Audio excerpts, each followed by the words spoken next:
Good morning, millennials. Welcome back to The Toast, and congrats! We made it. We made it to the It's Thursday, right? Is it?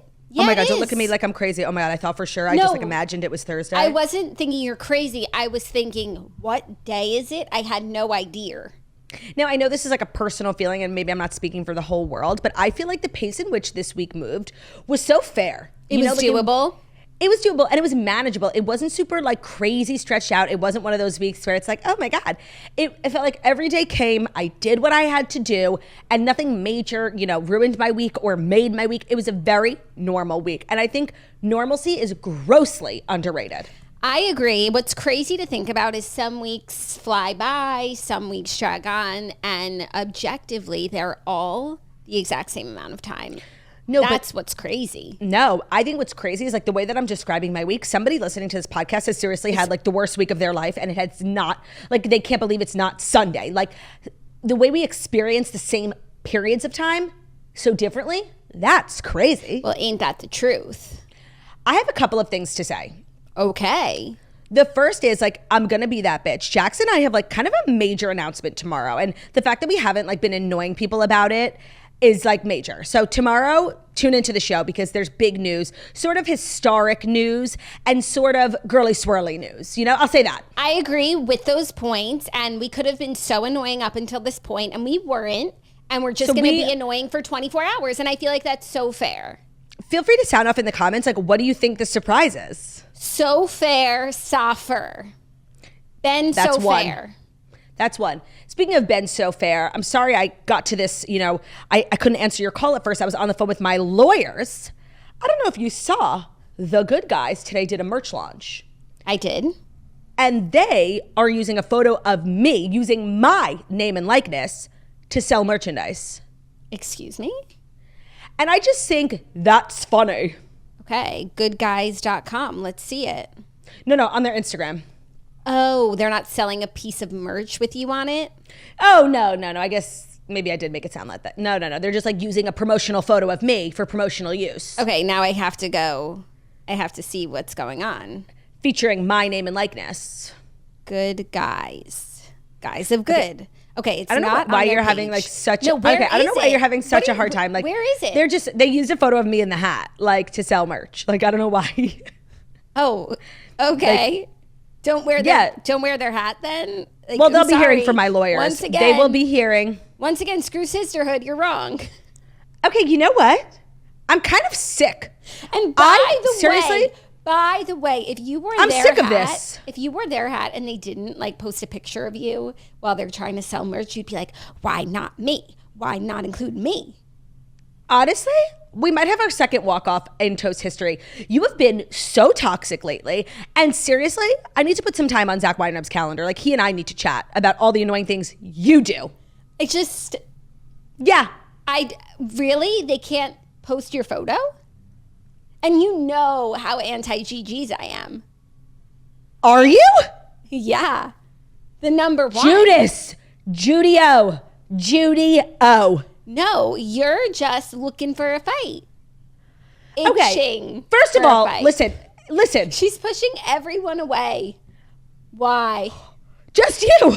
Me and them. I'm joining the good guys. Seriously, I'm leaving you high and dry here. You are so toxic. It's insane.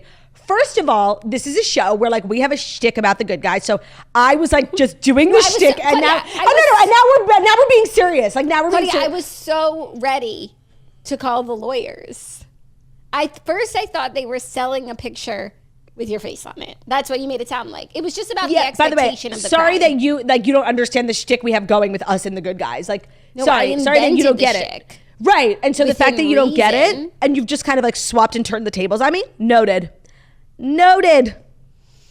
All to say, don't buy good guys merch. Exactly. And then the third thing I wanted to say, just a reminder that my comedy special, Lean In, is now available to watch for free on YouTube. So that's very exciting. You can search it on YouTube. It's called Claudia Oshry, Lean In. Lean in, if you will. Perfect weekend plans. You've got big weekend plans? I do have big weekend plans. I do. Also, speaking of premium content, yesterday I dropped kind of a major feature film.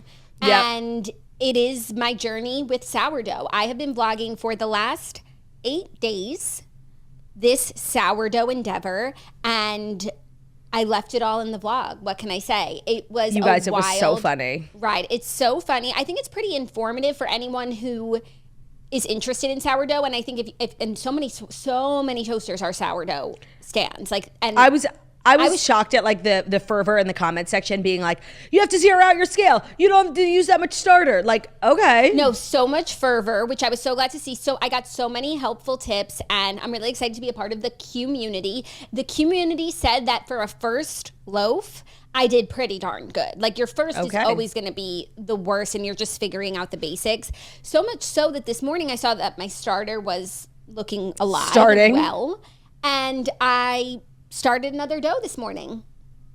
Love that. So we shall be having perhaps fresh bread tonight, or probably tonight. Probably. I'm gonna have fresh bread for dinner. I mean, all I've been eating for the last 2 days is my fresh bread.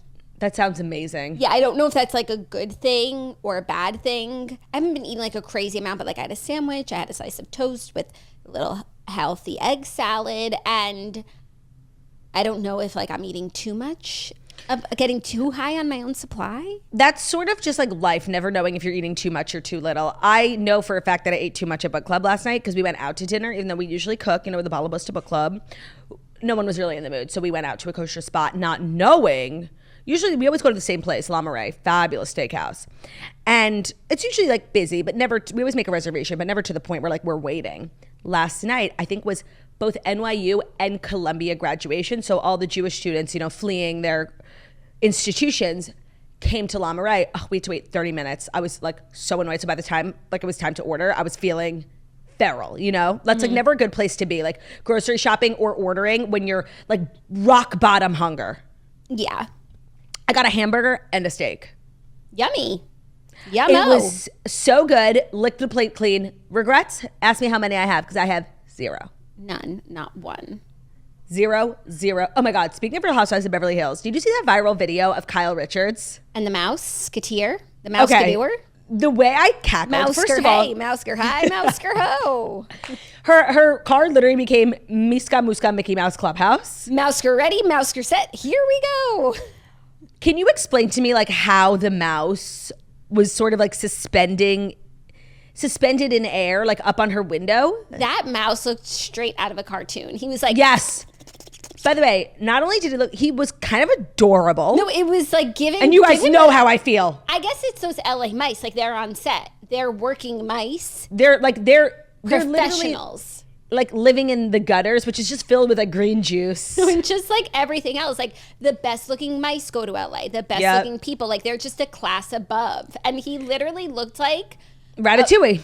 Stock image mouse. No, by the way, I'm so like, he had a gorgeous smile and like perfect ears. I completely agree. And when I saw it, it wasn't the way I would normally react to like seeing a mouse. I was like, oh my God, I thought maybe it was a chipmunk. Yeah, it took me a while to understand like what was going to be happening in the video, because I just like saw it. Rogan, she's filming her dashboard, and I'm like, what am I missing? What? Same. What? I'm like freaking out. Why is she screaming? She's screaming. I'm freaking out. I don't know why. And then and then something happens on her windshield. But it's like, what was happening before that she was filming? I feel like maybe she saw the mouse run across her windshield and then whipped out her phone and started filming the windshield and the dashboard. But then the mouse was on her left on the on the driver's side window. And I don't know. And seriously, like Kyle Richards, I love, but she's not like a particularly funny person. It was the funniest thing I've probably seen all year long, especially when if you go into the video not knowing what you're looking at and like, you're like, why is this woman screaming? And then all of a sudden you see the mouse. Peak comedy. Truly. Yeah. That mouse though, it was giving something I wasn't expecting. The mouse had the Markle Sparkle. He really did. And I charisma. do feel bad for her if that were me or if that were you. I wouldn't even be able to stop shaking long enough to film. It would just have to be a story I told you guys and you wouldn't believe like that. You would think I'm crazy. Like the fact that she was able to compose herself enough to even film. Well, she couldn't drive. Her leg was frozen. Was it? Yeah, she was frozen, she said. Like she couldn't even, her window, her passenger window was down and she was like too frozen to even put it up. Oh my God, no. You, like, I would be frozen, but I would protect myself. Like you have to roll up your window. No, really frightening stuff. Wait, the passenger window or the driver window? Passenger. Okay, but he was on the driver. No, yeah, he wasn't. There was a window in between them, but like he could have brought a friend. Comes around passenger side, shotgun. I want to know gravity-wise, can mice crawl up a car? I thought they just like chilled on the floor. No, it was giving ratatouille. Remy, the ratatouille. No, I'm sorry. Of all that my dreams. Mouse is giving Mickey a run for his money. Legend has it, Mickey was actually created inspired by ratatouille from Kyle Richards' car. Yeah, well, it wasn't a rat. No, it was a mouse. He was so mousy. He looked like the mouse emoji. Yes. He looked like the emoji of a mouse. He looked like those little mice. Looks like he was about to go like do mouseker-size. Cinderella, like the mice that help her get dressed. Yeah, like seriously out of a fairy tale. Storybook ending for Kyle Richards. Is Kyle Richards a princess? A princess. Maybe that mouse was there to be her fairy godmother and she missed it. I love that. Like she missed the signs right in front of her. Oh my God, that was so funny. I'm so glad we brought that up. We also have, I feel like, great stories. I think like a lot happened this morning, that it ends with us trailer dropped. Yeah. What else are we talking about thinking? That? Yes. I don't know. The stories are good. They're really good. And it's been a great week for stories. And I also just need the Wicked trailer. Yeah, that was going to be in like a trailer segment. So we have a subset A and B for trailers? We do have subset A and B for trailers. So it's a good day when there's a subset. It's giving embarrassment of riches. It is. And I do want to acknowledge the space that I'm in and be thankful for this bounty of stories this week. I feel like we've been in a really good place. I love that. I also do want to say something I'm personally trying to do.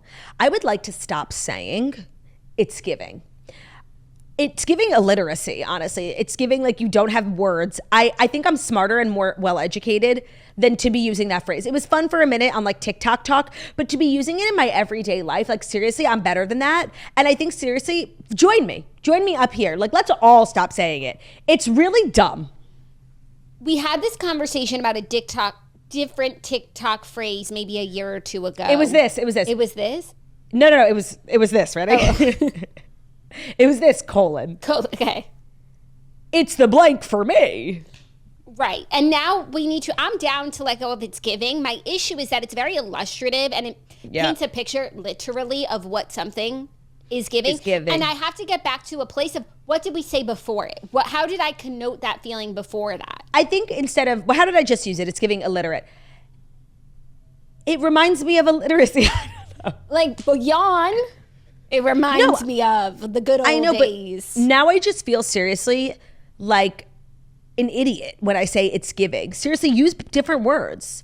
Sound off in the comments. Okay, we're going to stop saying it's giving. What are we replacing it with? We're going to attempt to stop saying it, but until a worthy replacement presents itself, it's giving resting on our laurels. But see, I just don't feel like we could be the type of people who say illustrious, you just use that word, and resting on our laurels, while also saying it's giving. I think that personifies, embodies, and is emblematic of our show. It's emblematic. And like, why can't we sometimes like not have the right word? I know, it's like... People why are we expect so much to from this us. Impossible standard. I think it's cool to incorporate like young, fun trends when appropriate. However, this is I'm so glad we're having a conversation about modern jargon because I saw something this morning that bothered me. It was a girl making her breakfast. It was like a cute breakfast. It looked like a hash brown with avocado and then egg and then cottage cheese on top, like with the little seasoning. Whatever. By the way, is what she ate for breakfast pertinent to the story? I just want you to know what she ate and that it looked good. And it was a little different from like, cereal and milk. It was like she was trying something new. And then she captioned it, POV, this is my new hyperfixation breakfast. Like, why? What part bothered you? POV? Hyperfixation. Like, why you got to call it a hyperfixation? Like, this is my new favorite breakfast. Okay, so I actually like the word hyperfixation because I hadn't heard of it. And then when somebody posted it, I was like, oh my God, I actually do that. I become obsessed with a meal. I'll eat it every day for 6 months and then I'll never eat it again. Like the concept of hyperfixation is, I like that there was a word to this habit that I had done. So I actually don't agree with you on that. There was a word I thought you were going to say POV. Oh, POV, I get it because it's like, sometimes it's hard to start off your caption. It's like it's a necessary evil. So for that girl, I think she could have gotten the point across just by saying my current hyperfixation breakfast. I think hyperfixation is just like such an extreme word when it's like my favorite breakfast right now. Like I like to eat this. here's the thing. Are you actually hyperfixating? Like, I know as a person, you guys know I'm very into patterns and like, I like 4 things. Like, I actually am the definition of someone who hyperfixates on something. And I just want to say, someone who's having like hash browns, avocado, eggs, and an amalgamation of seasonings, like, isn't she's obviously, she's exploratory. Hyperfixation is a clinical term, Claudia, that describes when someone becomes so focused on a specific topic, activity, or person that they ignore other things. People who hyperfixate may forget to take breaks, lose track of time, not respond to others. Like, it's just that's how I feel. Strong term. That's how I feel, and this is going to ruffle quite a few feathers, but I was just having this conversation with a friend of mine. That's how I feel about like certain words, or in this case, like certain clinical diseases being overused. Like, not everyone has ADD. Not everyone has ADHD. And seriously, I keep getting targeted for this ad on TikTok. Like, literally, it's like this telehealth company that wants to prescribe you, that wants to diagnose you with ADHD and send you medication for ADHD. And it's giving like Pill Farm. Like, it's what's it called? The website? Yeah. I don't know why. You need drugs? It's always good to have a couple on hand. Honestly, I'll send you. You know, it's just giving, like, honestly, back, and now I'm so conscious because I just read Demon Copperhead, but like these doctors, what do they call them? Like where you just come to get a prescription filled, like pill fillers. Pill Farm, something like that. And I just feel like not everyone has ADHD. Like it's just not possible. Not everyone has it. And I think there are people who like really, really have it. And then there are other people who's like, I also have ADHD. Like, no, you don't. You're just annoying. Yeah, that's a big one. Of course, OCD. Like, I'm so OCD about my breakfast. No, but then you meet someone who actually has like clinically diagnosed OCD, and they're not like the girl who like organizes her pantry, okay? Like, wanting a clean life isn't a mental illness. Yeah. No, everyone's getting too comfortable like diagnosing themselves. That's 2 different things. One, it's like, you know, using a clinical term to describe yourself, and that's not the case. And another is like the over diagnoses of the population. Yeah. I agree. So they're 2 different things, but you just reminded me. We've got lots of issues, and I'm hyperfixating on them today. But what I'm hyperfixating on is that we actually have one less issue today because we have amazing stories and we have Dear Toaster. So it's going to be like a long, juicy sort of episode where our job is easy. It's not like we have to just, you know, dig deep to have funny conversations, you know? Yeah. Do we ever have to dig so deep? It just, everything comes naturally. It comes naturally. Who was I just talking to that? I was talking to someone about, they were like asking about what we do. They were like, how do you guys not run out of things to talk about? And I was like, we have never run out of things to talk about, but I think it's really because we're siblings. Who was I having this conversation? Maybe it was Nikki Glazer. It was someone when I was in LA. Talking about me? With your friends? No. Your fancy Los Angeles friends? No, I wouldn't say I was talking about you. Really? I wouldn't say that. I was talking about like our business. I was talking about our business. Oh my gosh, Trey, we're just talking about me. It's fine. No. It's fine. Maybe if you hadn't maybe if you hadn't turned against me at the beginning of the episode, yeah, I would have been talking about you. But I'm not. I wasn't. Okay. Well, yeah, we don't run out of things to talk about. We finish each other's sandwiches made on my homemade bread. Mine. Not anybody else's. Hers. Is anyone else making bread? I would love to have a fresh piece of bread that I didn't slave over. I think a lot of people are making bread. No, in my, like, sure, a lot of people are making bread, but like no one around me is making bread, and that's a problem. No, Olivia does do like that sourdough. Wild grain. It's like they ship it to you frozen, you can freeze it, and then you warm it up, and it's pretty close to fresh sourdough, but it's not. It's like somebody else made it, you just heated it up.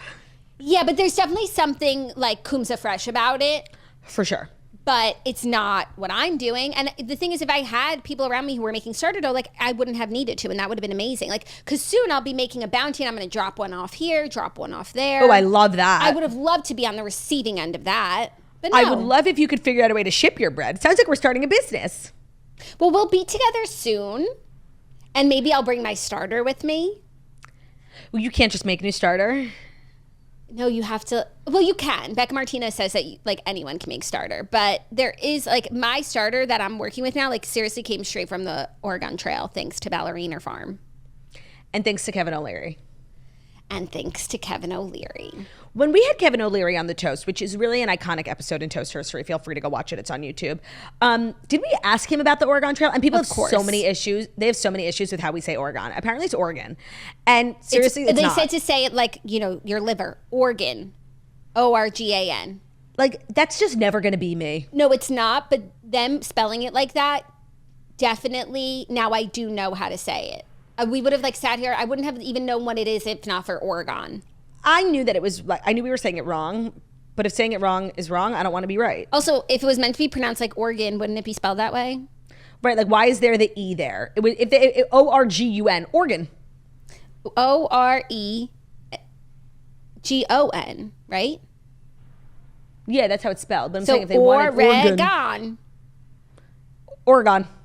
Sorry, that's on you. That's like the people who named Maj Dijon. Like, yeah, it's a mustard. Enjoy. Well, by the way, the thing is, they didn't name it the Maj Dijon. It's abbreviated. I don't know. If you had seen the sign for the Major Deegan Expressway, instead of it being M-A-J Deegan, but Major Deegan, would you have said Major Dijon or Major Deegan? I think I would have said Major Deegan because I would have been in hard G mode. Yeah. But I saw that soft J, and I hit him with a soft G. Maj Dijon. There's nothing like it. Take a trip down the Maj Dijon. So we did talk to Kevin O'Leary about the Oregon Trail. What did he say? Of course we did. He said fabulous things. It was a dream to work on. Everything you want to hear about your favorite childhood game. I love that. It's like when they say don't meet your heroes, they're obviously not talking about Kevin O'Leary. No, they're not talking about him, not talking about Frank Catania, even though he's shit-starting. Okay, what's Frank Catania is low-key spineless. I said it. And he low-key always has been.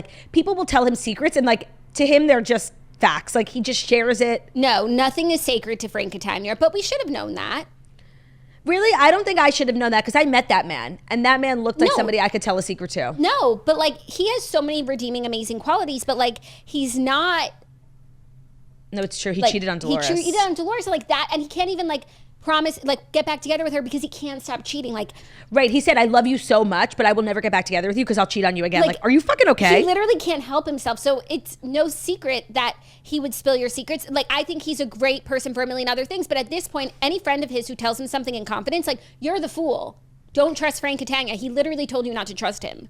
No. And also how does that feel as, Brittany, his new girlfriend, hearing he's still in love with his ex-wife, but he won't get back together with her because he can't stop cheating on her. So now she's dating him. He obviously loves his ex-wife still, but he's also a serial cheater. So the guy you're seeing probably cheats on you and doesn't even love you. They were just saying on the show that they'll probably get engaged soon. And I have to hope that at some point, he will be too old and tired to cheat. Yeah. Right? When do you age out of it? 60? No, 70? Not 60. There definitely has to be an age where you don't have the bandwidth to cheat anymore. Well, there is an age where you can no longer get erect. Is that what you're referring to? No, but do the erections wane? And you only have so many to give. So why not give it to your loving partner and not the woman down the street? Because you can't that's even a rational get down the street because you don't have your license anymore because it was taken away because your eyesight is bad. You know what I mean? I do. At some point, your body won't physically, you're limited in your ability to cheat due to your bodily functions just slowing down. Yeah. So just that's good. Give it to the one you've got. Love the one you're with is all I'm saying. How did we get to Frank Catania? Oh, he's your hero. Yeah. Kevin O'Leary always comes back to the Oregon Trail because it always comes back to my bread, especially today because I'm so #proud. And now that the vlog is out there, I can talk about it because yesterday I didn't want to spoil the kind of the narrative within the vlog. And the vlog was hysterical. The parts where you're just silently suffering. Also, not you making sour bread in a crop top and booty shorts. Can we talk about that? I was shocked. You looked fire flames. Oh, thank you. Well, no, because the day I cooked it was Tuesday. I wore blazer and high-waisted shorts on the show, which called for a little crop top, which isn't so crazy to wear a crop top when you're wearing high-waisted shorts. And I was going through my day. At first, I was wearing my shorts when I was doing my doze, but then I switched into a pair of sweatpants. And I thought maybe the counter would protect me, but there's a lot of reaching and moving around. So there's a lot of crop. You looked good. Thank you. I should have put on an apron in hindsight, for the vibes. And I have really cute aprons, and it would have And I also have a stain on my shirt, like by the end, because it was like dinner time and stuff. Apron. Would have protected you. Would have protected me because I can't protect myself. I think, unfortunately, we do have to wrap up this pre-Fast Five banter because we have a lot to get to today. Is that okay with you? I'm sorry. I know it's not cool of me. I could do a whole hour with you. As you stated, it's unfortunate. As you stated, it's unfortunate. But you seem committed, ready, eager, I am, and waiting. By the way, yeah, I'm committed to doing my job. Sue me.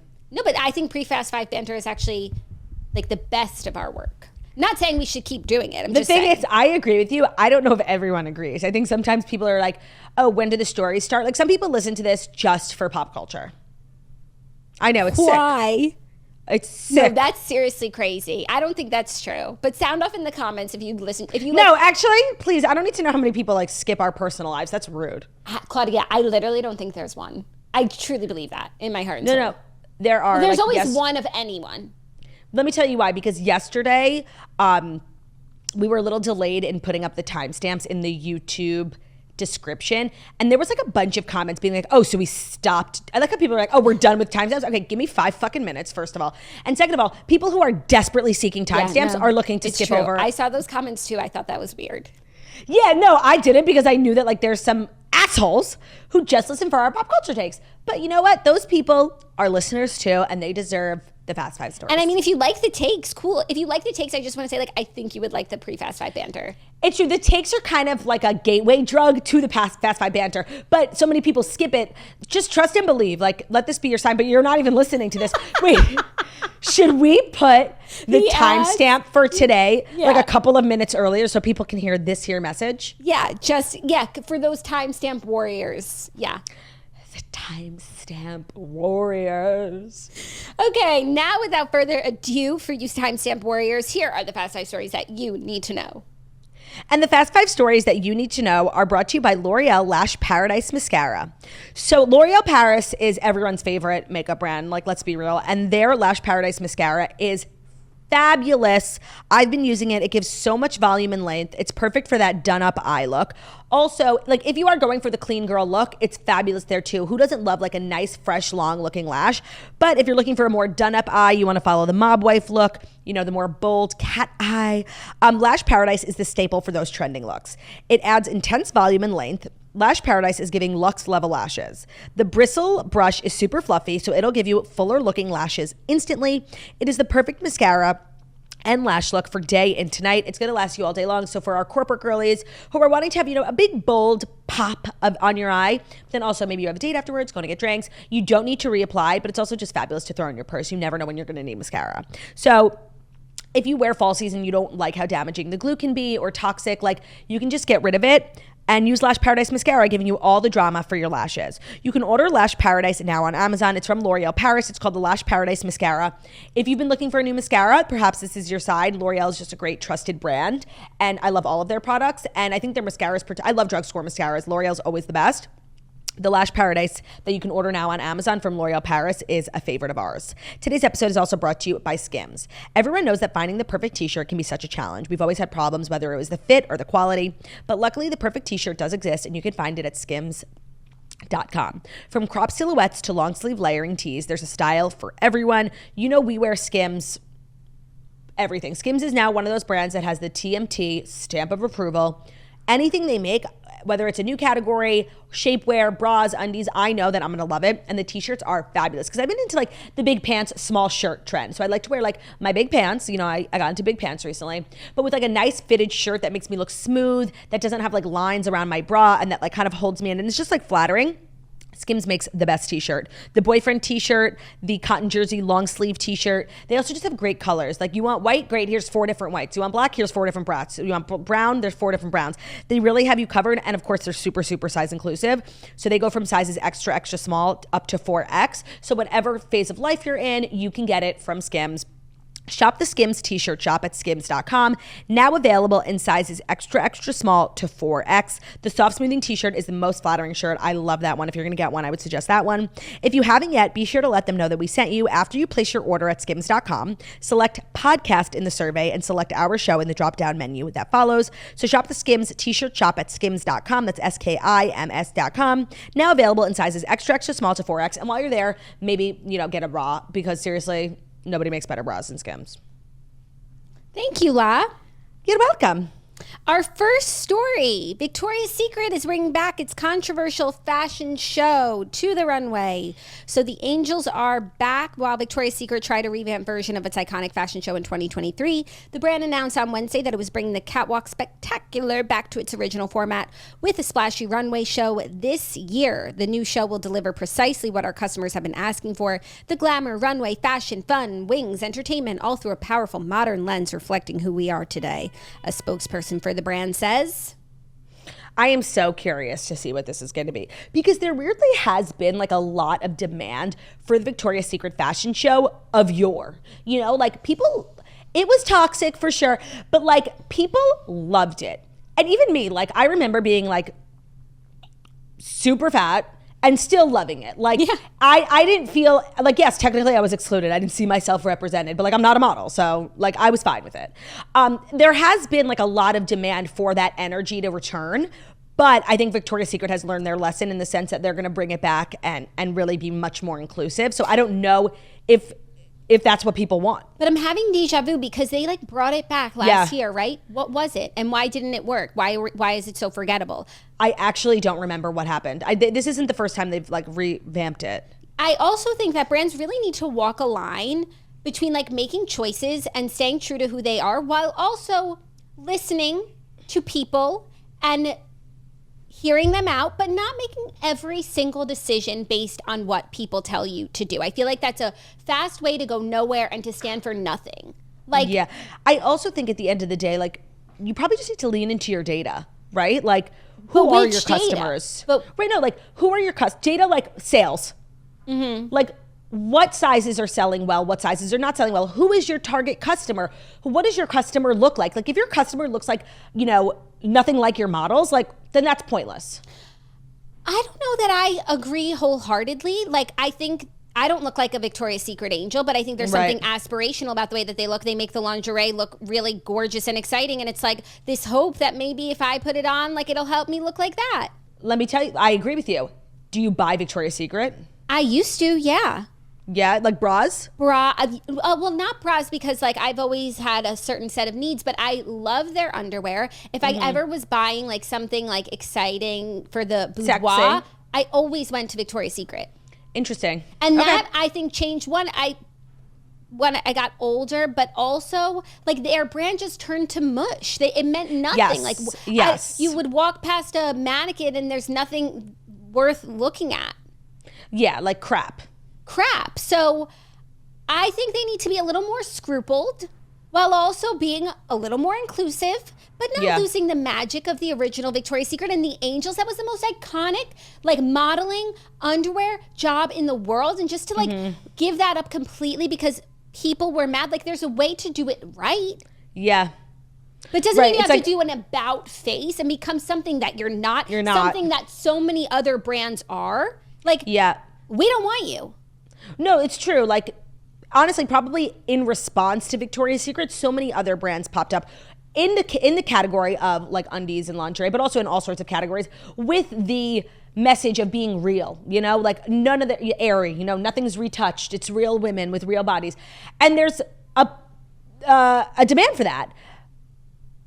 But there's also a demand for the opposet. Like there's a demand for fantasy. And I feel like I can name, at this point, sitting right here, it's not always been like this, but I can name so many real brands that showcase reality. Got Sports it down Illustrated, pat. Aerie, Dove. I cannot name so many brands that like do fantasy anymore.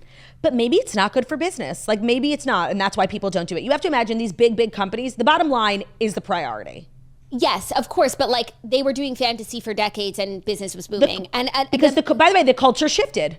Yeah, but people are the same. People, everyday people, and like what they're looking for in their life. Like yes, what's getting a lot of attention might change, but like people still shop what they're looking for. Yeah, well, I think also the conversation about like the products being shit is of huge importance too. Is that what people say? No, like back in the day, like when we all got older, we were like, we can't wear these bras. Like it wasn't built for real women. No, I think maybe an older woman is not made for them, period. Like maybe it is a certain age demographic time in your life. Yeah, time in your life. That's okay. I feel like maybe I said this the last time. Like, I'm looking forward to the show, but then last time I didn't even watch it. Yeah. Whatever they chose to do, can't remember what it was. It was forgettable and likely the wrong choice. So I hope that they do something different this time. It seems like it will be different. I think they're bringing back like some of the iconic angels. Okay, well, that's great. But also, and I feel like coming on the heels of this Sports Illustrated conversation yesterday, how like there used to be a time where like if you became a Victoria's Secret angel, like you were seriously the biggest model in the world. Like it made every model who we know, Giselle, Adriana Lima, Miranda Kerr, Heidi Klum, everyone, Kendall, Gigi, everyone. Then obviously Victoria's Secret stopped, but then really Sports Illustrated stepped in and it was like whoever's on our cover is the girl of the moment. And after yesterday's conversation, it's like that's actually not really the case anymore. Sports Illustrated doesn't make models anymore in the sense that like once you're on the cover, you have a career for life. It would be cool if Victoria's Secret got back into that. Like, okay, who's the new hot thing? Yeah, who makes models now anyway? I feel like a lot of models, that job has also been usurped by celebrities. Like who's going to be the face of our perfume? It's going to be a celebrity. Same with hosting. There's like, they're putting people out of work. No, it's a good call. Like who does, I mean, I guess like we look now at like Skims campaigns, but those are still celebrities. It's not models. Yeah, she's not like finding new faces at Mall of America and being like, I'm going to make you a big star. I feel like the modeling like ecosystem really was eclipsed a lot by Instagram. Yeah. And you're right. Like there aren't those like scouts who go to a McDonald's looking for Emily Donato, you know? Right. I bring that back. Yeah. But also like that, like modeling structure was like super toxic for the girls. Like, okay, but I feel like that moment of like you're in a mall and you get discovered, like I don't think that moment's toxic, and I think that moment should remain. However, like once they get into the industry and these are young people, like there definitely needs to be a lot of change, a lot of parental guidance, a lot of like age restrictions, things of that nature. I do feel like the era of supermodeling is like a little bit over. Like when you think about America's Next Top Model and how like modeling was like such a Victoria's Secret, like models were just like, and they're still like super successful models now, but it's really not the same.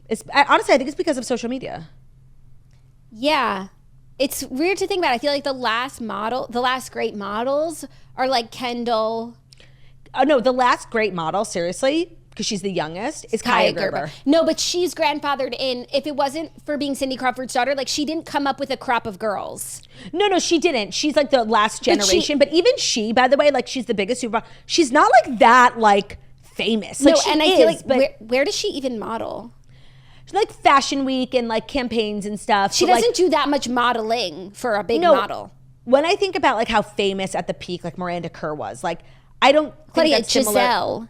Yeah, well, of course. Like I don't think you can go name after name. Like that's just not happening. And I do Naomi. Yeah, Kate Moss, like insane. Yeah. And those girls were like regular people who became models. Yeah.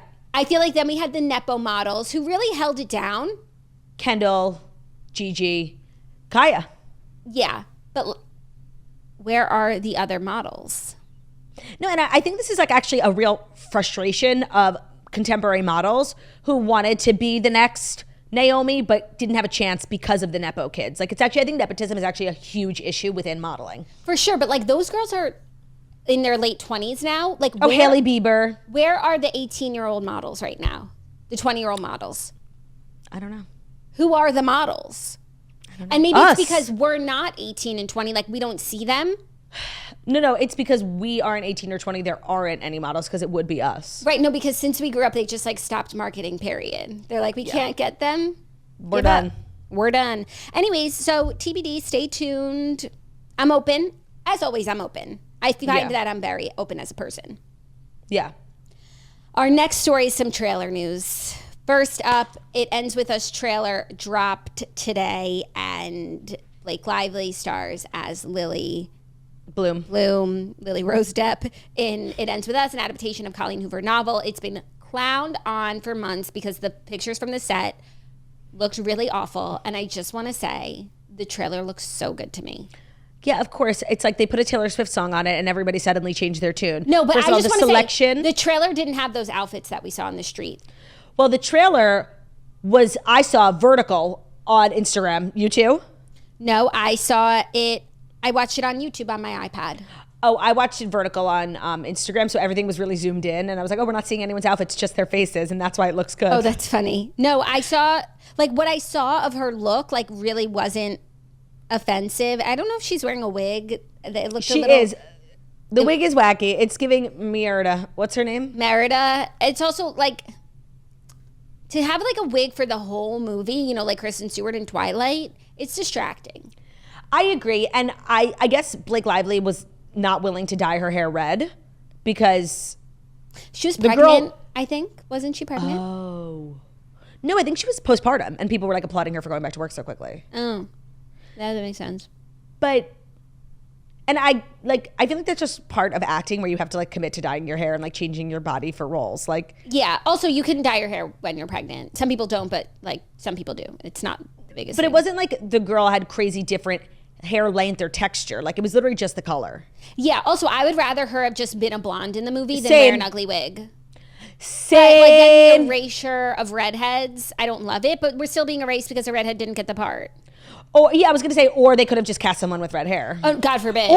Or they could have cast someone who was down to dye their hair red, like Joanne Huff. However, I'm going to focus on the positives because we've already said those things. We've already said she's not a redhead. She didn't become a redhead, and I don't like a wig. I've said it. I'm going to focus on the positives because I thought that the trailer looked really good. I thought her acting looked really strong. And the only note I had is that I would have, just based on what they look like and what I thought of their characters from the book, I would have swapped the male actors. So I thought prior to this that Justin Baldoni, like, sunk his teeth into this project and made himself the star. And I was like, okay, I would do the same thing. Is he the Ryle? He's Ryle. Okay. And he's also, like, the producer. And I think he was very involved in purchasing the rights. Like, he got his teeth into the book and then cast himself as the main man. Like, okay. And I thought he was so poorly cast. Seeing him, it was better. But I don't agree. I think Atlas is perfectly cast. I fucking love that guy. I don't even know his name, but he's from 1923, right? I love him. What's his name? I don't know. I didn't watch 1923. Oh my God, you didn't? He was the best part of it. 1923 was so good. Better than 1883. Brendan Sklenner. Oh my God. Dreamboat. Sklenner. Dreamboat. And he's so Atlas. Like, he can play homeless. Like, I see it. I thought, to me, like, in the older scenes, like, he looks more kind of like buttoned up. Like, I thought Ryle looks more like rugged. And by the way, he is buttoned up in the book. He's like super successful. Atlas? Yeah. But he's like a creative. He's a chef, but he That's owns a creative like industry. Food is art. But he's also a businessman. He owns like multiple successful restaurants in Boston. Oh, that's so not how I saw him in the book. Like, I saw and like, him. Yes, Ryle is a businessman, but he's also a fucking nut who's like crazy. Yeah, but I thought he would be like the more like straight cut looking guy with like a darkness, and then the other guy would be just like more free spirited and creative and. Yes, Ryle has a darkness, but no, you're wrong about Atlas. Like, he is like this sort of soft-spoken, sweet. Are you saying he's a businessman, Bo? Yes, he's extremely successful. That's so funny. That's not like how I saw him, but I like what I saw in the trailer. It was just a note. That's how I read the book. But you know, that's the thing about books. Like, we all imagine it differently. Also, like, did the trailer not show any of the young scenes? They did. Oh, and Claudia. I don't know who the actress is who plays young Lily Bloom. Yeah. I think, like, I need to find her because otherwise I'm going to think she's AI generated because she looks like young Blake Lively. It's Hold on. Crazy. I watched it on Taylor Nation TikTok, and I feel like maybe it wasn't the whole thing. I just want to see some young. In the movie, for a second, I was like, is that Blake Lively again as a teenager? But it's not. This girl really looks like her. Not on her Google Images, but in the trailer, it really looked like Blake Lively young. The wig is really bad. Yeah, it is. It is. Oh my, the trailer that I saw was like definitely wrong. And then, of course, it was on my Taylor Nation. Wait, I kind of see what you're saying about Ryle. He is supposed to be a little bit more suave. Like, him wearing a hoodie in this scene, like, no, he was wearing a tie and a suit. Yeah. Because I feel like it's always it's always a push and pull in like a movie like this where it's like the guy who's like good on paper versus like the guy that your heart wants. Yeah, no. Ryle is a little too unkempt. Like, he's supposed to be like, you know, he is wealthy. Like, he has this like big job, big apartment. He like is the guy who's like good on paper, but he looks like a hot Like, they're usually not so hot. Yeah. He's more hot than handsome. Yeah. And Atlas is more handsome than hot. And just the way I read it, I would have thought the opposite. Okay, wait. I'm like kind of like watching the trailer now as a hater. No, Claudia, we're saying because positive. They made my boyfriend. Oh wait, Blake Lively. Yeah, young. No, I'm sorry. I'm back to being a hater because I'm watching this on mute now without My Tears Ricochet. Okay. And it's a completely different experience. Like, I have a hot take. Okay. They made my boyfriend ugly. Like, which one's your boyfriend, Atlas? Brendan Sklar. Yeah. He looks different. Yeah, he looks like a nerd. He looks like he's wearing prosthetic face. He looks like a nerd. When it's like that's supposed to be the panty dropper guy. Right. That's what I'm trying to say. No, they made him ugly. What in the world? Where's my boyfriend? I'm positive. I'm shocked by how good this movie looks. It looks like we're bringing back it's not a rom-com because I think it's very dramatic, but it's like a romedy. I don't know. A rom drama. Okay, I watched the trailer. Guys, here's an exercise in mental health or whatever. Watch the trailer on mute. Okay, I'm going to do a little bit of that. Okay, she's walking. You're focusing more on what's wrong. Skip to the middle. Like, it's a completely different experience, you guys. I'm in shock. I don't care. I disagree. You just like, maybe we're so excited about that song.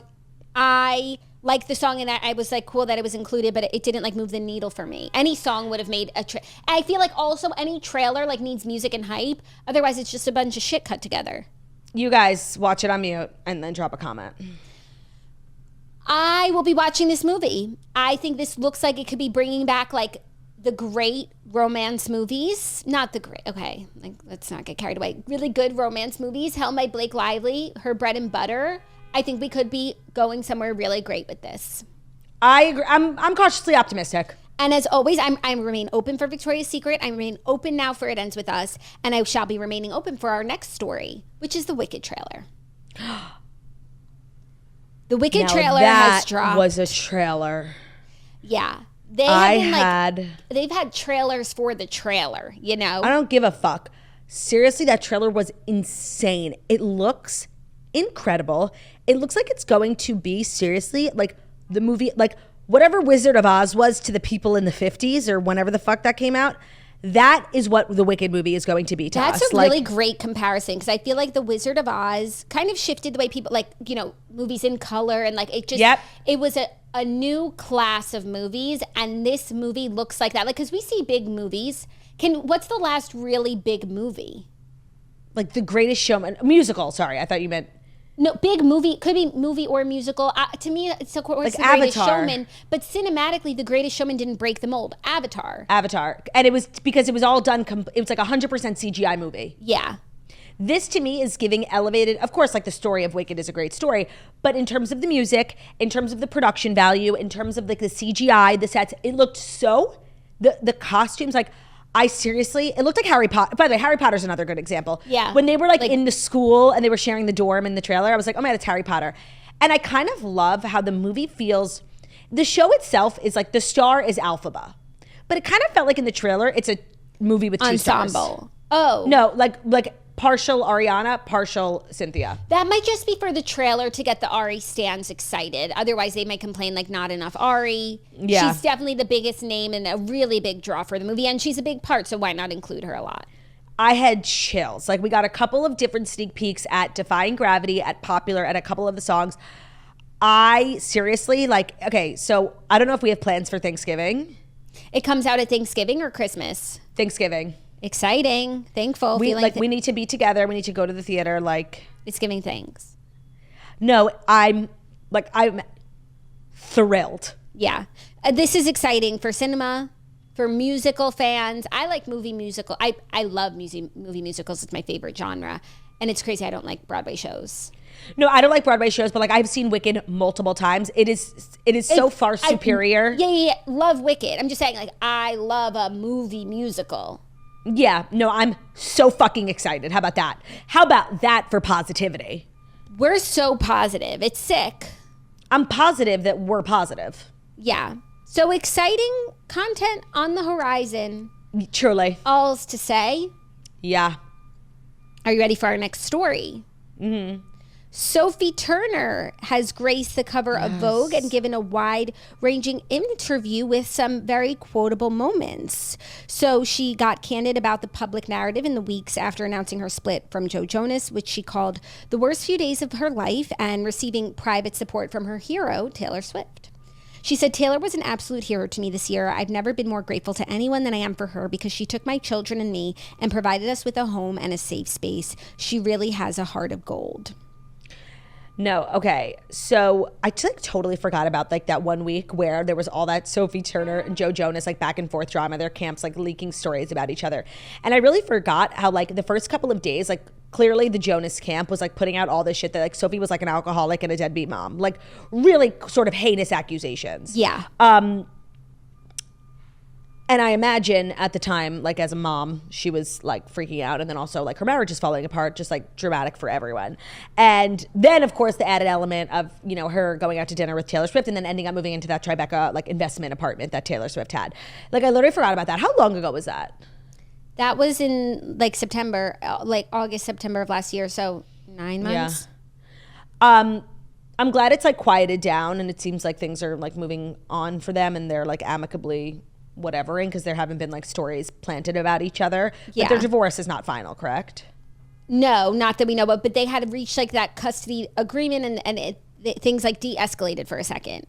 So not a custody agreement, but like temporary where they had a plan in place. She also talked about being a Jonas wife and being called the wives along with Danielle and Priyanka and how she didn't like that at the time, just being like the wives. Yeah, I saw that. I found that interesting because it wasn't like, you know, all three of them were like nobodies. I would argue that like Priyanka and Sophie were at points in their career more famous than their spouses. Yeah, for sure. So it felt like, yeah, I could see it being derogatory. And that's what people have, you know, an issue with the word wag is that, you know, more often than not, the wife of a sports player is sort of unknown and they do like the house and the kids and the family, very traditional. And so to be just sort of delegated to like your husband's wife is rude. But I almost think it was like ironic that they were all like more successful in some rights than their spouses. Yeah, I never really remember calling them the wives, just the J sisters. J sisters, which was like cute and factual as they are like the sister-in-laws of the J's. And yeah. I don't know. I can't imagine like being on her end of it, but I feel like there's no cause for her to like, she is so big and mighty that like to be someone's wife for like 1 second just doesn't seem like the biggest deal. Yeah, I agree. She's Especially, sort of like this global. It was in the name of something like really cute, which was like the three, and also family. It's not like the other girls are just wives either. So it was kind of like ironic to call them the wives, and never meant to be denigrating in any way. I don't know. I just think that's like funny. Yeah, but I guess she didn't find it funny. No, she didn't. She did not like that. And the cover. And I guess if you're like starting to like hate your husband, everything is going to start pissing you off, you know? Yeah, that's true. The pictures are beautiful. She looks amazing. And I think like, you know, it's been, as we said, 9 months. Like it's high time to hear from her. Joe goes on tour and cries and sings. And like, we know how Joe feels because he's an artist and they share how they feel. And he's shared as much as he can, and so this was like her time to speak. I'm sure she's been holding a lot of this in and doing it. What was the magazine? Vogue? British Vogue. Like, does it get classier? No. Well, yeah, British Vogue. No, it doesn't get classier. Like seriously, this is so. It's honestly a slay. Yeah. I like it. I like it too. I don't like it. Are you ready for our fifth and final story? Oh my god, it happened so fast. I know, breezed by. Sad. I guess no, I'm not. I didn't think you were. I don't think you are. Okay, yeah, no. Let's say that the fifth story and Dear Toasters are brought to you by GNC.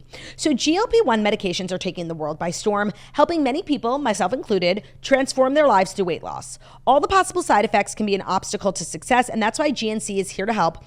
with support through the journey, offering high-quality nutritional solutions and lifestyle advice to help people through those issues and reach their weight loss goals. So as you guys know, I've been off of those GLP-1 medications for 5 or 6 months, and GNC has been a huge resource for me in buying snacks, supplements, all to help me with my journey and basically just like battle hunger. That's life after a GLP-1 medication, is staving off hunger as much as you can and filling up on good things, protein. For me, like having the GNC protein shakes in my house, I have one every morning, has been really, really helpful. Protein shakes just like keep me full. They keep me focused. The Total Lean Shake from GNC comes in a bunch of different flavors. And then also supplements. Supplements can be really helpful if you're concerned about muscle loss, and just, again, staying full and focused throughout the day with GNC products is amazingly helpful. And we have a special offer of 25% off hunger satisfying snacks from GNC Total Lean. Oh, I also got like a bunch of new flavors that I had never seen before of my favorite Bear Bell protein bars. Got them from GNC. Go to gnc.com/toast, enter our code TOAST25 at checkout, save some money and get the great tasting high quality protein your body needs. That's GNC, the letters gnc.com/TOAST, and the code is TOAST25, TOAST25. Today's episode is brought to you by Saks.com. Jax and I are saying yes to the warm weather this year and all that the warm weather has to offer. So we need to step our wardrobes up through the help of Saks.com. Everybody knows that Saks.com is the place to shop. Jackie, I know you just did a major haul from Saks.com. Any items that were particularly titillating that you'd like to share? From what brands? I got a couple super cute Zimmerman sets, which I'm so excited about. I also got a Reformation dress, which I showed you and you said was super cute. It was. And actually, I saw this girl on TikTok today. I meant to send it to you wearing it, like this extremely cool, young, hot girl. So you're kind of ahead of the trends, thanks to Saks.com. Cool, young hotness oozing through me. Mm-hmm. And like, real recognizes real. So Saks.com, I see you. Saks.com is very fun and easy to shop on. They have brands that we love like Staud, Loewe, Zimmerman, Favorite Daughter, Danielle Guizio. They do a great job at Saks of finding up and coming designers so you can hop onto new trends before everyone else and basically stunt on these hoes thanks to Saks.com. With different curated shops like the Spring Wedding Guest, the It Girl Closet, Designer Shop, Date Night, Saks.com makes it super easy for you to find exactly what you're looking for. You can find anything from a cozy vibe to a more elevated look at Saks.com. Get ready for all the fabulous things you have planned this summer at Saks.com. So discover new ways to shop for everything every single day at Saks.com. That's SAKS.com. Shop for everything and anything you could possibly need this summer at Saks.com. Thank you, Turdy. I just decided to switch. I switched out the fifth story. Oh, wow. Someone got the boot? Not in a boot way. Like, I just didn't feel like wasn't right. You didn't feel comfortable sharing? I didn't feel, that sounds dramatic. I'll explain later. You'll understand. And I'm... Different story that I meant to talk about earlier this week, so it's just going to seem like a little late and random, but I wanted to get your thoughts. Okay. Chris Pratt has divided fans after leaving his ex, Anna Faris, out of his Mother's Day tribute again. Yeah. So Chris Pratt once again left his ex-wife and mother of his 11-year-old son, Anna Faris, out of his Mother's Day tribute he shared on Instagram. He instead praised his mother, Kathy, and his wife, Katherine Schwarzenegger, with whom he shares 2 children. He said, "Witnessing you being a mom to Lila and Eloise and a stepmom to Jack makes me fall more and more in love with you every day." So it was a really nice thing that he posted for his wife and his mother. And of course, like, Chris Pratt can't do anything nice for his wife without people bringing up his ex-wife. Okay, I want to talk about the wife, but really quickly, I just want to say, I saw a video. Remember a couple of weeks ago, there was another story of people giving Chris Pratt shit for buying a home and tearing it down because they said it was like this. I saw a video of the actual house. And let me guess, you stand by what you said. Piece of shit. Like, just because a house is from a certain time period doesn't make it valuable. If it was valuable, like, sorry, it would have been landmarked or something. Like, it was this random architect and I saw it and seriously it was like one of the ugliest houses I've ever seen. Like, I would have knocked it down too. No, I'm sorry. We can't be protecting everything. Right. I saw the video too and I felt good about our take on it, which was that, one, it's his property, even if it was a Frank Lloyd Wright house, like, and it's not landmark, it's well within his rights to do what he wants with it. And if it meant so much more to someone else who could afford they would have bought it. They would have bought it. And I don't expect Chris Pratt and Katherine Schwarzenegger to live in that home. Like, he literally wouldn't be able to walk through the door. Those ceilings were so low. No, but also, like, it's a no-name architect and it was an ugly house. Like, that's just really all that needs to be said. He's probably like an architect who's like a name in, if you know a lot of architects. But he wasn't like first-string architect. Now to Anna Faris. There has long been, speculation that these two like ended poorly. I think the the big thing that started everyone theorizing, like, what the hell happened between Chris Pratt and Anna Faris is when Chris Pratt posted, I think it was a Mother's Day. And it was like a picture of his child with Katherine Schwarzenegger saying, like, our beautiful, healthy child. Are you saying Jack is ugly and unhealthy? Because, like, he wears glasses. Because Anna Faris and his child had some, like, small health issues at, early, like, he wears glasses, basically. I didn't think that compliment to Katherine Schwarzenegger was an attack on Anna Faris. I thought people were being hella dramatic. He can't call Katherine Schwarzenegger pretty without it meaning that Anna Faris is ugly. He can't call her smart without it meaning that Anna Faris is stupid. Yes, everyone just compares everything that he posts about. But, to do a roundup of mothers and not include the mother of one of your children, like, is a little crazy. Like, even Tom Brady always posts Giselle and Bridget Moynihan, and his own mother, of course. And even when him and Giselle were good, and I actually thought it was always like, given how fucked up what he did to her was, it was always like a menschy thing that he always included Bridget Moynihan. I think he always, like, wished her a happy birthday too. Like, For sure, but it's like, okay, so Tom Brady, like, left his pregnant wife but posted about her on Mother's Day, so he was good.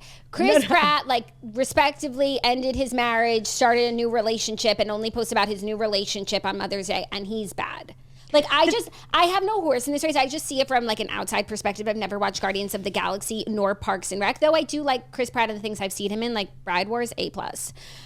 Anna Faris, like, probably one of the greatest actresses of our generation. What? Anna Faris, one of the greatest actresses of our generation, and at one point, like, one of the greatest podcasters. So, like, mad respect. Yes. I'm coming at this from a complete outsider. Like, you guys have to let up on Chris Pratt and Katherine Schwarzenegger. Like, let them be. They remind me sort of Justin, Haley, and Selena, where it's like, Justin can't do anything for Haley without it being a slight towards Selena. That's actually it's Jelena for millennials.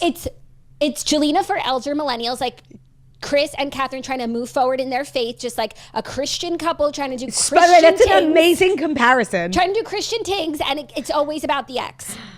By the way, that's brilliant. Like, seriously brilliant. It's the exact same thing. And, like, oh my God, yeah. No, Justin, Haley, Chris, and Katherine need to go out to dinner. I bet you they do. I bet you they belong to the same church. I bet you they do, yeah. The only difference I feel is, like, Anna Faris doesn't engage. Like, she just lets people, like, speculate. Selena often, like, pokes the bear knowing there's this, like, big stand-up of people, and she, like, kind of victimizes herself. Whereas, like, Anna Faris, does she even post on Instagram? Her podcast, like, ended. Yeah, her podcast. She doesn't act. Her podcast just posts reruns. No, she, like, doesn't post. I don't know where Anna Faris is. Like, if all's like, well, what does she and post she's just, on like, Instagram? Taking time off. But by the way, it's abundantly clear. Let's see, the last thing she posted was October 2023. Oh. And that was the last episode of her podcast. And it was an episode card, so it's not even, like, real-time picture. July 2023, she posted at the Great Wolf Lodge, Slay. Oh, yeah, she doesn't post. The last time she had a guest on her podcast, and the last thing they promoted was Minka Kelly, May 2023. So the podcast is over. That's really crazy. And also, like, it's just abundantly clear that, Chris Pratt and Anna Faris, their marriage ended poorly. Like, they are not on good terms, clearly. So he wouldn't be, like, posting her. And, like, a lot of people aren't friends with their exes. Like, it doesn't make them bad people. Mm-hmm. So I think that's, like, it's as simple and as complicated as that. And on the one hand, I'm like, Chris Pratt knows if he does, like, a roundup. Even if he just posted for Katherine, that would have been, like, different than, like, also posting his mom and then just leaving out this one. And so it's like, Chris, why do you walk into these things, I know. But he should be allowed to celebrate his wife and his mother. And then it also makes me realize, like, Chris Pratt doesn't give a fuck. Because if he did, he wouldn't do this. Because they're poking the hornet's nest. But it's like he's so indignant, then he doesn't care. And it's like he's not doing it intentionally. But, like, if these sort of conversations bothered him, he could just limit his social exposure. He could skirt around it, and he chooses not to. So, all to say, they're doing fine. Next up is Dear Toasters, our weekly advice segment where you guys write into us, and Jackie and I select 3 submissions to chat through every week.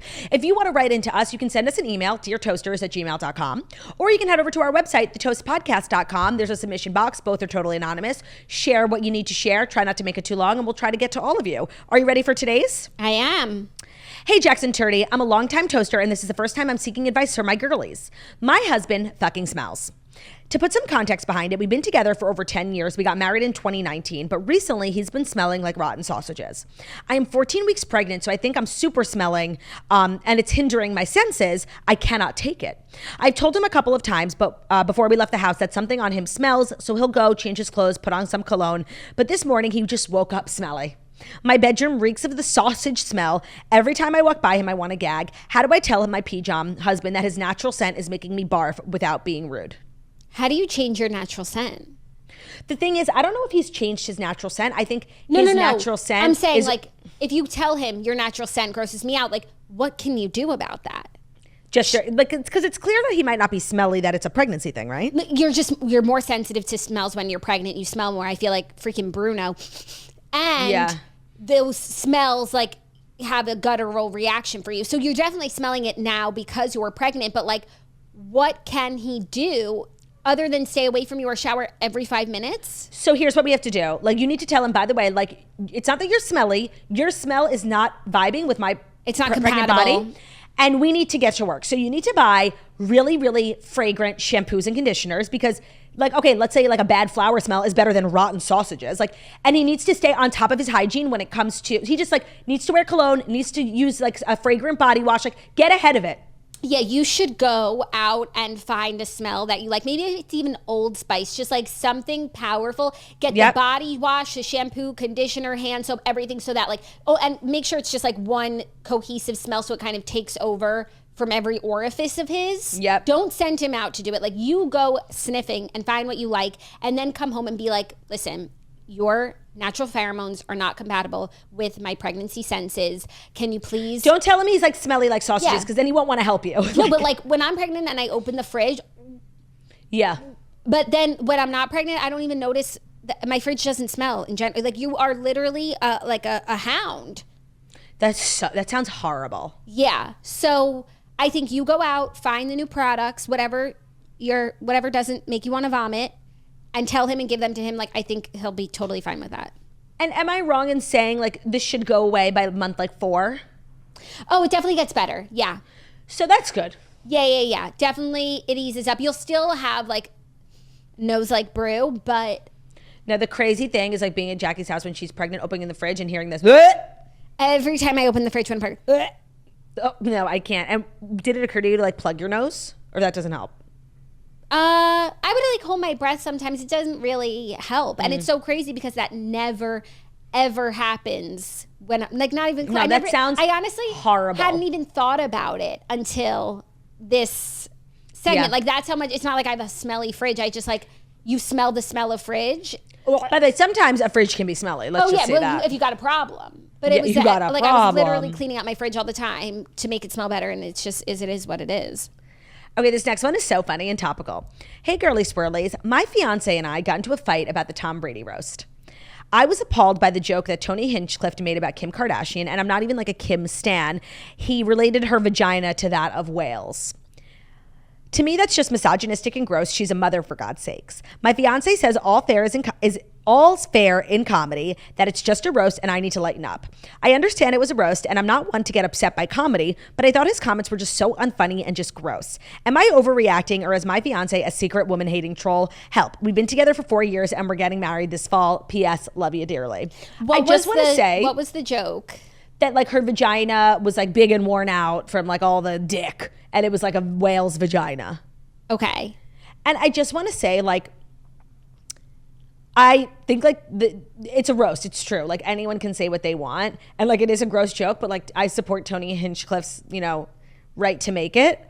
But if Ben laughed at it, like, I definitely would have been like, no, that's what's so funny? That's always weird when you're watching a movie with someone and you're like, this is so unfunny, and then like you see the person next to you laughing. It's like, you have no taste? That's literally my marriage. Like Ben laughs at like, Judy. He thinks Judy humor is so funny. And sometimes I'm like, this is like really gross. I watched something recently with Zach that was like bad. And I saw him laughing. I was in shock. It wasn't anything offensive. I was just like, wow, we're so different. It was offensively unfunny. It was offensively unfunny.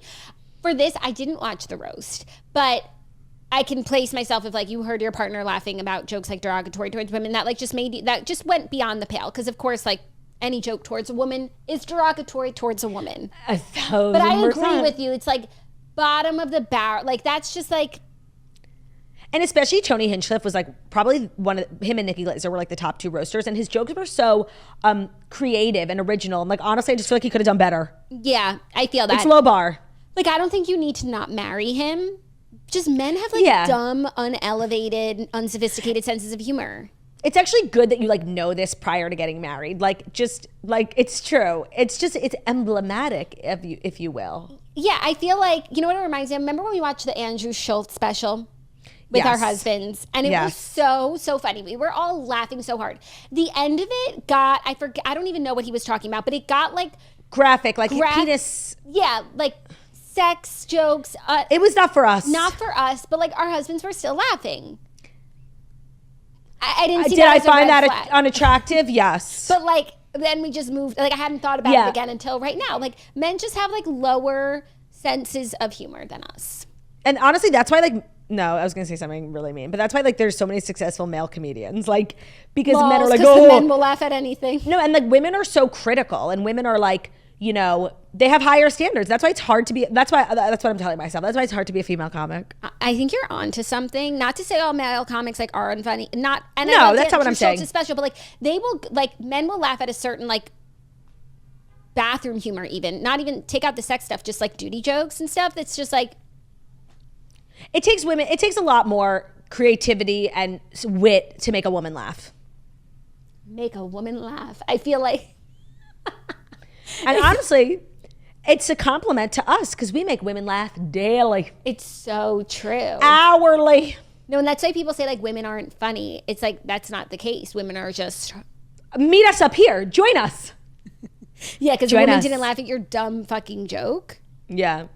Yucky. Cry about it. Anyway, all to say, move on. It's not a big deal. Yeah, also say, but if we did want to like dig into this in a subconscious level, like you could perhaps be looking for things, Yes. Because you are getting married, like you're either maybe freaking out, looking for issues. So maybe look into that instead. Yeah, if this is part of a larger thing of disrespect towards women, blah blah blah. Yes, if this is an isolated incident where he laughed at a joke that you felt, I think we can let it go. Agreed. Is there a pattern? Establish a pattern. Yeah. Okay, our third and final one like kind of applies to you, and I think maybe you're the best person to give because it's about a girl who doesn't have her license. Okay, my swirly. Hey swirlies, I have a conundrum. My husband and his coworker who lives close by he's been driving her to the office occasionally for the past year. She's foreign and she only has her learner's permit. This week, the company is back in office full time as opposed to once a month visits for meetings. I was a little hesitant when he first started driving her and I asked to see a picture. She's our age and definitely not ugly. I thought it was the right thing to help her out, though. We live 30 minutes away from downtown. There are not great public transportation options. She seems like a nice person and even sent us a gift when we recently had our first baby. However, she's apparently no longer pursuing her license and is expecting my husband to drive her every day. They are literally on the same team, so it would be very awkward if he told her to Uber instead. He is a total pjom, and I don't think he's purposely acting in a nefarious manner, but I just feel weird about him spending so much time with her. Am I being crazy? SOS. Let's take a look back to a previous Dear Toasters where there was a woman who was, just feeling a little icky about her husband who's a landlord going over so frequently to this young hot thing's apartment to clean her pipes and stuff. And he did end up, in fact, cheating on her. That woman is now filing for divorce. So no, of course, that's not always the case. And people are going to be like, you guys need to trust women. No, we don't. Women can be harlots and men can be stupid. I just want to say, we just sang the praises of women being smart and funny and elevated. And so now I can say, get her out of the car with your husband every single day. There's some universal truths. 30 minutes, young, not ugly. Goodbye. And you're like, she's so sweet. She sent us a gift when our baby was born. That's how it starts. Every day with your husband. That'd be fucking weird if she didn't send a gift. That's the sweetness. And the fact that she stopped pursuing her license.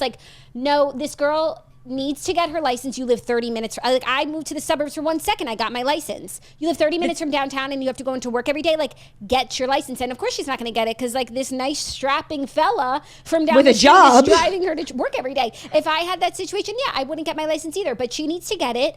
And your husband, he can either be like straight up, I can't drive you anymore, or like, you know, I have to take my wife here in the morning, make some shit up. But this cannot go on. You have a kid, by the way. You have a kid, and that's why you have a kid, because it gives you a million excuses. Yeah, say I got to drop my kid off at daycare. Whatever. Hey, Sarah, my morning routines now that we're back in office are shifting with the baby. So, I can't take you anymore. A good driver's ed. Yeah, I can't take you anymore. But here's an amazing driving school. I just want to say you're completely valid, and like in your not wanting these people spending by the way, there and back an hour a day together before they work together because they work on the same team. I'm unequivocal about this. There's no, but she needs nothing. You've done enough, by the way. She's got a job. She's got a permit. She can get her license and she can get a car. She can. People do it every day. Look at me. Look at you. It can be done. I agree. And so I think best in terms of like actually tangible advice, blame it on the baby. Yeah, I don't care what he has to say to get out of it. He has to get out of it. And then if you want to come up with something, if you want to be honest with him, like you could even like change your day. If you don't want to be honest with him, because yeah, nothing's gone wrong yet. But women, we have to know these things. Men, like they don't see. They're like, why they don't see. She lives here and needs a ride. Why not? It's very like logic based, not considering any sort of emotion. Yeah. Like, it's 5 minutes. What's the big deal? You know. So if you, but honestly, I'm sure he's not really interested in like spending 30 minutes with your drive to work. People's commute when you work like a full work day in a corporate office, your 20-minute train ride is your peace. And on the way there, you're prepping, you're trying like seriously not to cry, and on the way home, you're like so relieved. It's actually a special time in a working person's life. Want to listen to a podcast? Who the fuck wants to spend it with someone from work? No, get her out of the car. Seriously. Tuck and roll. Tuck and roll. Tuck and fucking roll. Good luck. That was Dear Toasters. Again, if you ever want to write in, send us an email, deartoasters@gmail.com, or head over to thetoastpodcast.com. Make sure to tune into tomorrow's episode for a major toast announcement. We're so excited. Like the biggest thing we've ever done. No, I'm kidding. It's like really not, but it's really exciting. It is exciting. I'm excited. I'm excited. Excitement excites me. Thank you guys so much for listening to the Toast the Millennial Morning Show, where we deliver the past 5 stories you need to know every Monday through Friday on YouTube. So if you're watching us on YouTube, please feel free to subscribe and give this video a thumbs up. We are also available as podcasts anywhere podcasts can be found. So that's Spotify, iTunes, Stitcher, Public Radio, iRadio, CastBox, all the places where you listen to podcasts. Might also just leave a 5-star review about how beautiful, about how stunning, about how wickedly talented we are. Hope you guys have an amazing day, and we'll see you tomorrow for Friday.